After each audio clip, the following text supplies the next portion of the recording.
میم شیر عبد المروا صاحب کے ساتھ بہت کم نظر آتی ہیں، پہلے کافی آپ اسکرین پہ آن تھی. اصل میں الیکشن کیمپین کے دنوں میں ہم نے بہت ایکٹیویٹیز کی جی. اور پھر الیکشنز کے بعد کیونکہ ایز سچ کوئی ایکٹیویٹی نہیں ہوئی، پارلیمنٹ کی اپنی جو پروسیجرز ہیں اور ان کی ایکٹیویٹیز تھیں، تو سر نے جب ہاؤس جوائن کیا تو میں نے تھوڑا سا بریک لی کیونکہ مجھے ایک تو اپنے بھی کام تھے، اور اس کے علاوہ جتنی پروٹیسٹ ہوتی تھی الیکشن کے بعد بھی ہم لوگ پروٹیسٹ میں جاتے رہے تھے، لیکن ایز سچ اس کا کوئی کہتے ہیں نا کہ کورس میں بھی میں نے کام اسی لیے کیا تھا کیونکہ پروسیڈنگس میں ڈیٹ مل رہی تھی.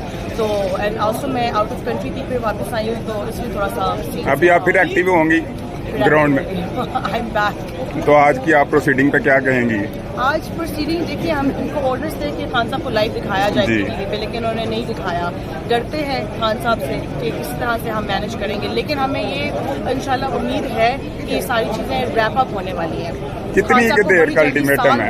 الٹیمیٹم تقریباً 2 سال ہو گیا، وہ ہم یہی سن رہے ہیں 1 ماہ تک خان صاحب باہر ہوں گے، لیکن آ نہیں رہے. اس کی کیا وجہ؟ وہ جو 1 ماہ ہے وہ اب آنے والا ہے. آنے والا ہے. خان کو اگست میں 1 سال ہو جائے گا، جی. تو آئی تھنک سال سے پہلے خان صاحب باہر ہوں گے.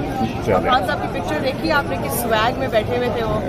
تو وہ کس نے وائرل کیا؟ شوکت بسرا صاحب کا نام آ رہا ہے، آپ کے خیال میں کس نے وائرل کیا؟ نا ایک کے پاس ایک دوسرے کے پاس ہے. تو اب آپ دیکھیں، اب آپ اپنا کوئی بھی سوشل میڈیا کا ہینڈل دیکھیں، ہر جگہ وہ پکچر لگی ہے. جی. صرف پاکستان میں نہیں، وہ گلوبلی بہت زیادہ پھیل چکی ہے. اچھا میم، سننے میں یہ آ رہا ہے کہ اس بندے کو ڈھونڈا جا رہا ہے، یہ کیا؟ ڈھونڈتے رہے. میم لائرز کو الاؤ تھا موبائل فون ساتھ لے جانا؟ لوئرس کو تو الاؤ نہیں ہوتا. سپریم کورٹ کی پروٹوکولز ہیں کہ آپ سپریم کورٹ کی کورٹ رومز میں سیل فون باہر رکھے جاتے ہیں. لوئرس کو الاؤ ہی نہیں ہوتا. تو پھر جلد عوام خوشخبری سننے والی ہے. چلیں، بہت شکریہ آپ کا. اللہ حافظ.